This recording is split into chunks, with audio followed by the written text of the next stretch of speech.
On West Nile Television, where we give you the daily news bulletins of the day every day from 7 p.m. to 8 p.m. My name's Okumaringa Christine.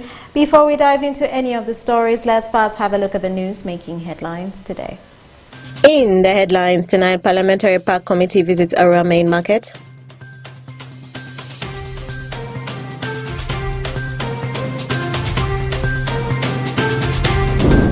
Teachers demand government scholarship for their children.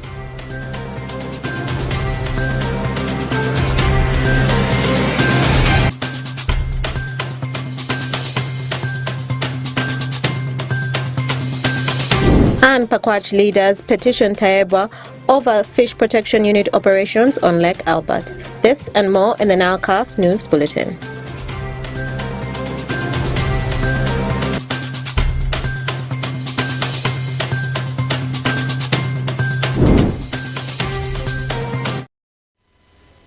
A very good evening again via your most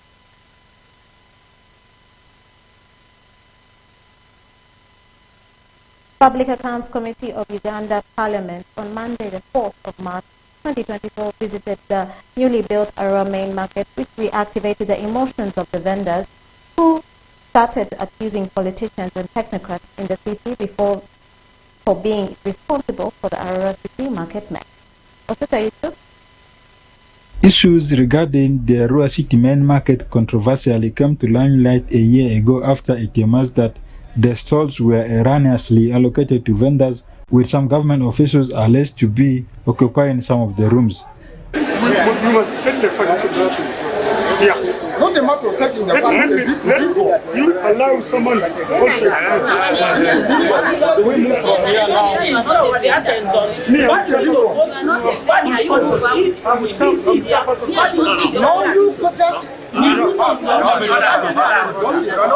this market is at the moment. Can we have order, please?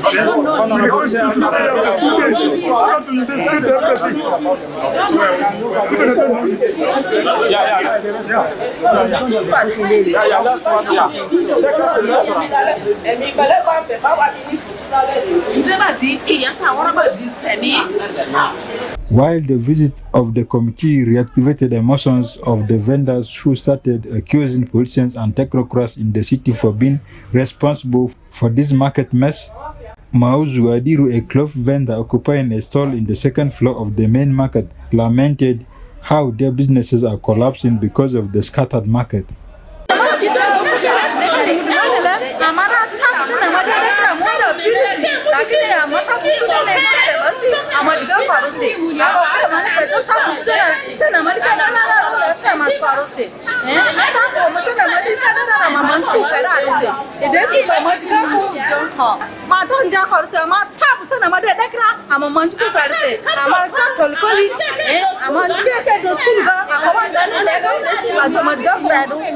Right Honorable Osuga Rasol, the Speaker for Central Division Arua City Council, castigated the visit by park members for not being straightforward to address the root cause of the problem, but rather focusing on diversionary issues in the market. The coming of park, to me, is a good thing, but the unfortunate bit is them not understanding the real cancer of the main market.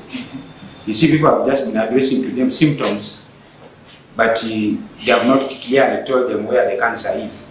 And that is why when the minister came some months ago, he had about 10 guidelines on how to resolve the issue of the main market. But because the cancer was not identified and addressed, up to now, the main market issue has remained unresolved. So not unless the main issue of the main disease, the main cancer is handled. He also blamed the authorities for not minding about allocation of stores to the former tenants. When the market was constructed under the Matip 2 program, initially there were less than 60 lockups. But when the market was constructed, about 90 plus lockups were created, plus stores. But the unfortunate bit is, even when there were 60 people in the initial market, now when the new market was constructed and there are now more than 60 lockups, those 60 vendors who were in the initial market unfortunately missed their own lockups. So It is this disgruntled former tenants of the then Arua Municipal Council, but now of Arua City Council, who have decided now to walk away because they realize that they are not given what they are supposed to be given. So, not unless these issues are addressed, the main market issue will remain unresolved. So, Muzaid Kemis, the mayor for Central Division Arua City, described the visit by the Park Committee MPs as very important to get views from the public regarding affairs of the main market. I have taken it as a positive visit because there are a lot of areas. Their visit is never like accountability visit, like where the park comes and arrest people, do this. But their visit is for the betterment of the town. That is to my own understanding and to what I analyzed from their various speeches. They wanted people to have their say. And basically they were looking to the issues concerning the market. That is basically, that's what they were very much interested in. And we went with them, they visited the market, they saw the huge number of stalls that were still free. People gave their reasons. And here, it was very embarrassing. It was very embarrassing because the whole room was saying political interference, interference with the politicians. So some of us were wondering. We were wondering what has happened exactly. The Deputy RCC for Central Division Arua City, Mr. Jamaham Jamil, welcomed the oversight tour in the main market by the Public Accounts Committee MPs. It is within their mandate. They're supposed to come, whether they write to us, whether not, they have to come. When they come, we must pave way to allow them to do their work. And we give them necessary support. That's where my senior was able to mobilize us to go and they have attended the meeting. They went to the market, they have seen what they are supposed to do. They will also have their report, which they will present to the parliament. In any case, if it affects, I came here when the market was already in that confusion. Actually, the best person to be asked should have been the division mayor. Why is this one happening? Because he supervises the town clerk. It is within his mandate, within his role, to make sure that the town, the street must be very clear. The committee delegation leader, Honorable Dr. Isingoma Patrick, who is also the MP for Hoima City, affirmed that their committee is going to closely follow up on these challenges affecting the market so that they can be addressed. The issue of the roadside, those makeshift markets are going to be addressed. We are going to be following up in our way, because we shall be communicating as a committee to find out how the matter is getting addressed. We are waiting, shall be following up on his office and all the people who are responsible for this, to sort out this matter. But of course it is urgent. It is very urgent, and I'm sorry to say, but I'm saying that this matter of sorting out this issue of street vending is very urgent. Very urgent. So as our commitment, please let it be handled and let it be addressed as quickly as possible. Recent report from the office of the Resident City Commissioner for Arua City indicated that over 700 stalls have remained unoccupied as vendors continue with street vending and unorganized markets that are outside the main market building. Oshuta Yusuf, Western Television, Nalkaso. And more in our stories, the Deputy Inspector General of Government, Dr. Patricia Acheng Okiria, has attributed the progress of success of the implementation of the Dr. Deep project in Lamore district to the local community. After a recovery of 1.2 billion, which was allegedly mismanaged by some Office of the Prime Minister officials in 2021, locals in Lamore district have taken it upon themselves to take part in the monitoring of all projects under Dr. Deep in Lamore district, and this has greatly contributed to the successful completion of the projects without any corruption case reported. Take a look. Teachers from Acholi sub-region are asking government to bail them out with a policy that will make their employee give them at least 2 bursary to their children as part of their work benefit that will make them concentrate to fulfill their classroom task. If truly the government would come out with the idea of supporting us by giving us 2 children benefits, work benefit, in a way that our children like 2 can be taken up and being paid, it's really going to support us in such a way that when you look at the salary we get, by the time you're paying the children, you're paying your child's school fees or the children's school fees, you find you have a lot of debts running around, you have to pay. But this time when the government can come out and really take up the 2 children, and it will also moral boost. It's one way of motivating us. Mutasasira Ivan, the President General, Uganda Liberal Teachers Union, pledged to table this brilliant idea before the National Negotiations and Consultation Councils in March, because this will go a long way in addressing teachers' problems beyond the classroom. So I'm taking this proposal that how can we have the teachers, students, or teachers' children be assisted in the schools where they teach in government, but also in the private schools where they teach, so that it can use the burden, but also the teacher can have the capacity to educate a child in the school where he or she teaches. Francis Komakej says that paying 2 children will help teachers refocus their attentions on taking on other responsibility in their family, including pushing other children to school. This will actually help the teacher to actually look at the others, to actually subsidizing their efforts. One other thing that government can actually do also is to ensure that these teacher circles that they have been singing about is well funded. Achai Simon Petauta, the coordinator of Uganda Liberal Teachers Union, Acholi Sub-Region, urges government to refocus its attention on harmonizing the divisions they created in the staff room after enhancing the salary for science teachers, leaving the hard teachers behind. Like pertaining this recent release of the results for PLE and also the UCE at the moment, you will find that in many of the government schools, they are performing not all that so well compared to the private schools. Reason being, the government itself also had some problem by adding the science salary, leaving out the arts teachers. That one has created a very big gap.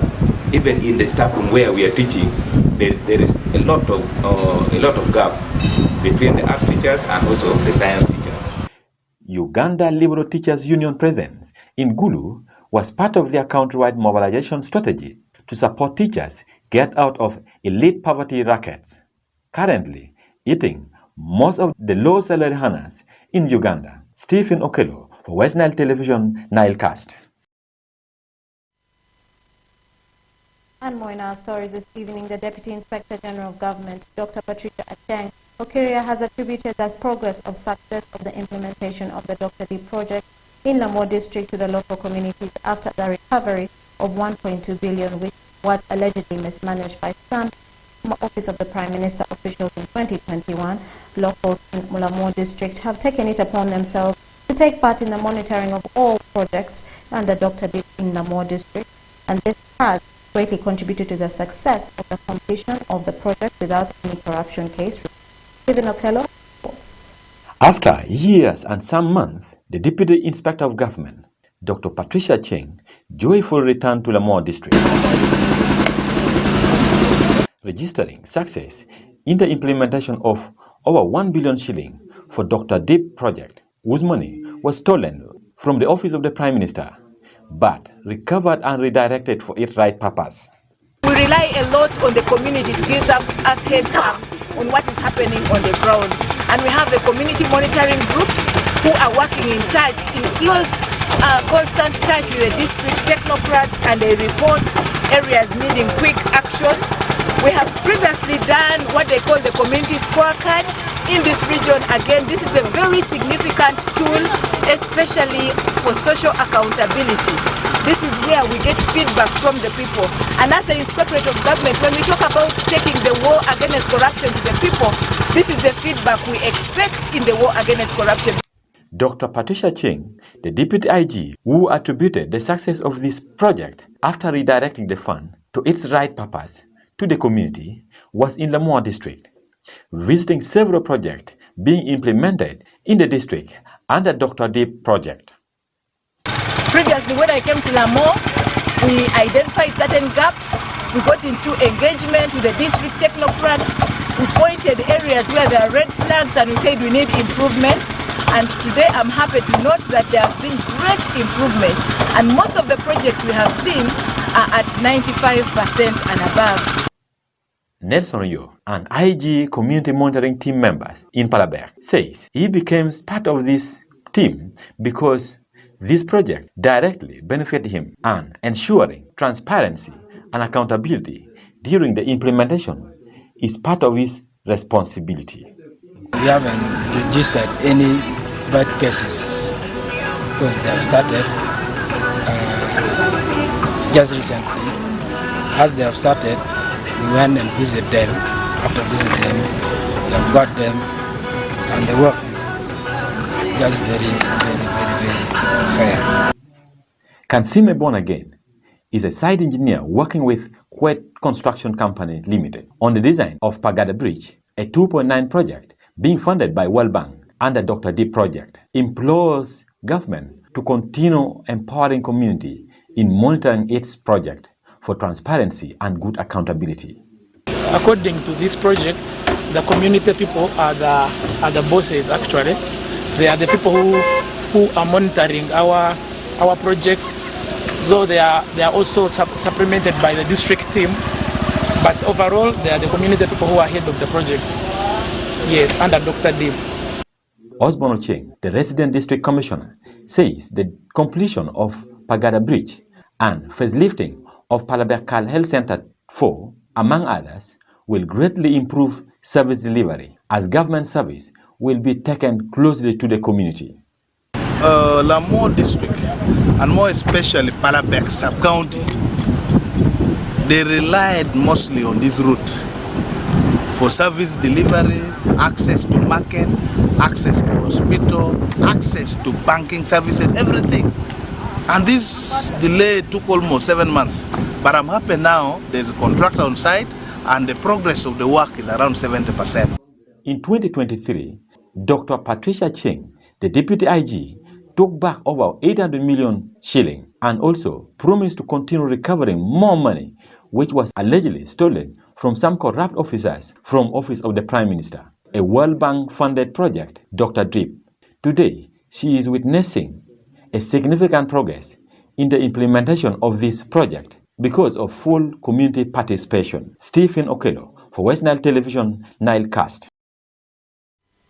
And more in our stories, the East African community has finally confirmed Somalia as one of the bloc, which was announced in Arusha, Tanzania.